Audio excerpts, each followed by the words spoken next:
Hello বন্ধুরা, আমি শেখ গন্ডিল। আশা করি আপনারা সকলে এতক্ষণে জেনেই গেছেন। যারা জানেন না তাদের জন্য জানিয়ে রাখি, অক্ষয় কুমার 25 কোটি টাকার কেস ঠুকে দিয়েছে পরেশ রাওয়ালের উপরে। কারণ কি?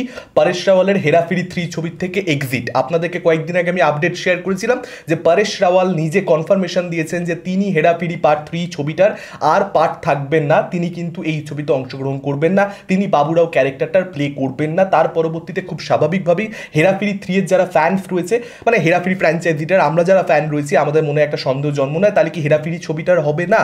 এখন সেই সন্দেহটা কিন্তু আরো মনের মধ্যে জাকিয়ে বসতে যে হেরাফেরি 3 ছবিটা সত্যি কি আর হবে না? কারণ পরেশ রাওয়ালের উপরে অক্ষয় কুমার যে কেস ঠুকে দিয়েছে, তার পরবর্তীতে সত্যিই কি এই দুজনের একসঙ্গে কাজ করবে? কারণ এটা আলটিমেট স্টেজে পৌঁছে গেছে, একদম পরিষ্কার বুঝতে পারা যাচ্ছে।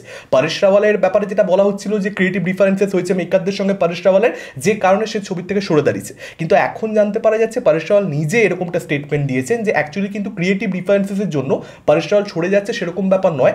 পরেশ রাওয়ালের জাস্ট বাবুরাও ক্যারেক্টারটার করবার ইচ্ছে নেই, সে ফিল করছে না যে এই ছবিটা তার পার্ট হওয়া উচিত। এখন আমি তো ব্যক্তিগতভাবে অক্ষয় কুমারের এই যে স্টেপ নেওয়া, সেটার মধ্যে কোনো ধরনের ভুল দেখছি না। কারণ পরেশ রাওয়াল ছবিটা সাইন করে ফেলেছে, এপ্রিল মাসে কিন্তু ছবির শুটিং এক দফা স্টার্ট হয়ে গেছিল, এবং তার পরবর্তীতে পরেশ রাওয়ালের এরকম সিদ্ধান্ত হঠাৎ করে, এটা তো প্রডিউসারকে অবশ্যই সমস্যায় ফেলে। আপনি যখন একটা ছবি সাইন করে ফেলেছেন তখন তো আপনাকে ছবিটা করতে হবে। আপনি আগে সিদ্ধান্ত নিয়ে ফেলুন যে আমি ছবিটা করব না, তাতে কোনো সমস্যা হওয়ার কথা নয়। প্রডিউসার টাকা লাগিয়ে দিয়েছে, অক্ষয় কুমার এই ছবি নিজে একজন প্রডিউসার, যে কারণে সে প্রচুর টাকা অলরেডি লাগিয়ে বসে রয়েছে। খুব স্বাভাবিকভাবেই সে ক্ষতিপূরণটা ডিমান্ড করবে কেস ঠুকে দিয়ে, এটা অবভিয়াস একটা বিষয়। অক্ষয় কুমারের এন্ড থেকে আমি কোনো ভুল দেখছি না। এটা প্রথমবার হয়েছে যে অক্ষয় কুমার তার কোনো কো অ্যাক্টারের উপরে এরকমভাবে কেস ঠুকে দিয়েছে 35 বছরের তার কেরিয়ারে, প্রথমবার হলো। এবং পরেশ রাওয়াল কিন্তু এরকম ঘটনা আগেও ঘটিয়েছে, প্রিভিয়াসলিও হয়েছে। বিলওয়ান বারবার শাহরুখ খানের ছবি, আপনারা সকলেই জানেন, সেই ছবিতে পরেশ রাওয়ালের থাকবার কথা ছিল, কিন্তু সে কনফার্মেশন দিয়ে যে হ্যাঁ সে ছবিতে অংশগ্রহণ করবে মেকারদেরকে, তার পরবর্তীতে ছবির থেকে সরে দাঁড়ায়। সেম জিনিসটা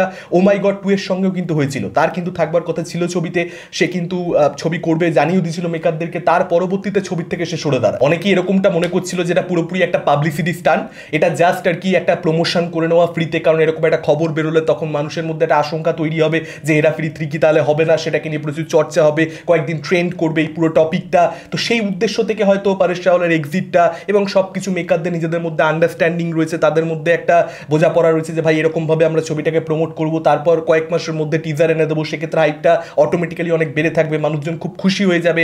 আবার পরেশ রাওয়াল ফিরে এলে সেটাকে নিয়ে আবার 4টে খবর হবে।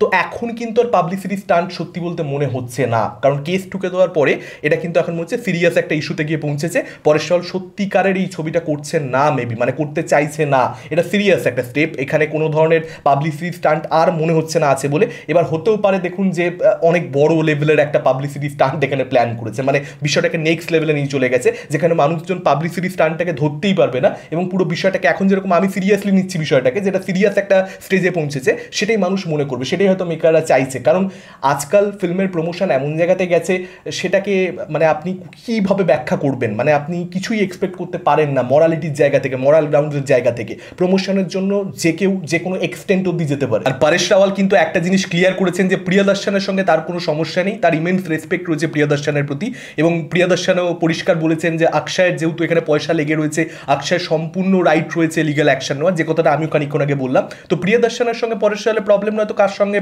পরেশ রাওয়ালের প্রবলেম? অক্ষয় কুমারের সঙ্গে। অক্ষয় কুমারের সঙ্গে তো সে ভূত বাংলা ছবিটা করছে, সেখানে তো কোনো ধরনের প্রবলেম হচ্ছে না। তাহলে পার্টিকুলারলি হেরাফেরি 3 এর ক্ষেত্রে কি সমস্যা হচ্ছে? তাহলে এটাই সত্যি কথা নয় তো যে পরেশ রাওয়াল জাস্ট বাবু ভাইয়া ক্যারেক্টারটা প্লে করতে চাইছে না, তার আর ইচ্ছে হচ্ছে না সেই জায়গা থেকে সরে আসা। এখন সেটাই যদি কারণ হয়ে থাকে, একই প্রশ্ন উঠবে যে তাহলে সাইন করলো কেন? আমি এই জিনিসটা না বুঝতেই পারছি না। এটা পাবলিসিটি স্টান্ট যদি হয়, এটা খুব বাজে পাবলিসিটি স্টান্ট, কারণ কোথাও একটা মানুষের উপর ইম্প্যাক্ট পড়বে যে এদের অফ স্ক্রিন সম্পর্ক ভালো নয়। তখন যখন স্ক্রিনে এদেরকে দেখবে না, তখন সেই কথাগুলো মানুষের মনের মধ্যে ঘোরাফেরা করবে। রাজু আর বাবু ভাইয়াকে যেভাবে আমরা রিসিভ করেছি এত বছর ধরে, হেরাফেরি 3-তে সেইভাবে রিসিভ করতে একটু সমস্যা তৈরি হবে যে এদের অফ স্ক্রিন সম্পর্ক ভালো না। আমরা আসলে জানি কি যে পরেশ রাওয়াল অক্ষয় কুমারের মধ্যে সম্পর্ক ভীষণ ভালো, কিন্তু সেই জিনিসটা এখন যখন ভুল প্রমাণিত হতে দেখতে পাচ্ছি, তখন সেটার একটা ইম্প্যাক্ট জানি না ছবি দেখাকালীন হবে কিনা, না হতে পারে, আমি শিওর নই সেটার ব্যাপারে। সেটা পরবর্তীতেই আমরা বুঝতে পারবো যদি ছবিটা কোনো দিন হয়। এটাই আশা করবো ছবিটা হলে যেন পরেশ রাওয়াল থাকে, মানে পরেশ রাওয়াল ছাড়া কিন্তু হেরাফেরি এটা সম্ভব নয়, এটা জাস্ট সম্ভব নয়। বাবু ভাইয়া মানে পরেশ রাওয়াল, এটার অন্য কোনো বিকল্প নেই। তো মেকাররা যেন অন্য কোনো রকম প্ল্যানিং না করে। এটা হতে পারে যে বাবু ভাইয়া ক্যারেক্টারটা নেই, ক্যারেক্টারটা মেবি মারা গেছে বা এরকম কিছু একটা করে প্লট ডিজাইন করা হলো, এরকমভাবে স্টোরি লাইনটাকে তৈরি করা হলো, সেটা একটা আলাদা বিষয়। কিন্তু বাবু ভাইয়া রয়েছে, কিন্তু পরেশ রাওয়াল সেখানে কাস্টিং হয়নি, সেটা প্রচণ্ড প্রচণ্ড ভুল হবে, প্রচণ্ড ক্রিটিসিজম মেকারদেরকে পেতে হবে। ব্যবসার জন্য যেন সেই অ্যাপ্রোচ মেকাররা কোনোভাবে না নেয়, ছবিটা কিন্তু ঝুলে লাট হবে। সেক্ষেত্রে দেখা যাক শেষ অবধি কী হয় না হয়, এই সমস্ত সমস্যার মীমাংসা হয় কিনা। আমরা তো দেখুন ফ্যান হিসেবে হেরাফেরি ফ্র্যাঞ্চাইজির আমরা সকলে চাইবো যে মীমাংসা যেন হয়ে যায় এবং তারা যেন আবার কাজ করে একসঙ্গে এবং হেরাফেরি 3 ছবিটা যেন হয়। প্রচণ্ড এক্সাইটমেন্ট মানুষের রয়েছে, আপনাদের সকলের মতন আমার মধ্যে এক্সাইটমেন্ট রয়েছে। আমি জানি না যে আবার সেই ধরনের যে মেমোরি আমাদের হেরাফেরিকে কেন্দ্র করে রয়েছে, সেই ইম্প্যাক্টটা হেরাফেরি 3 ডেলিভার করতে পারবে কিনা, ততটা ভালো হবে কিনা, কিন্তু এক্সাইটমেন্ট তো অবশ্যই রয়েছে। আবার তো দেখতে পেতে চাই একসঙ্গে তিনজনকে, সুনীল শেট্টি, অক্ষয় কুমার, পরেশ রাওয়াল। ইনফ্যাক্ট সুনীল শেট্টি প্রচণ্ড দুঃখ প্রকাশ করেছেন পরেশ রাওয়ালের এক্সিটে। সুনীল শেট্টি বরাবর খুব পজিটিভ থেকেছে এই প্রজেক্টটাকে কেন্দ্র করে। তো সব কিছু মিলিয়ে খারাপ লাগছে সত্যি বলতে। দেখা যাক কী হয়। আপনাদের মতামত কি ওভারঅলে ডেফিনেটলি আপনার সেটা আমাদের কমেন্ট করে জানাতে পারেন। এই ভিডিওটা ভালো লাগলে লাইক করতে পারেন, শেয়ার করতে পারেন। আমাদের চ্যানেল নতুন হলে চ্যানেলটাকে অবশ্যই সাবস্ক্রাইব করতে পারেন। আজকের মতন টাটা, চোখ রাখুন পরবর্তী ভিডিও।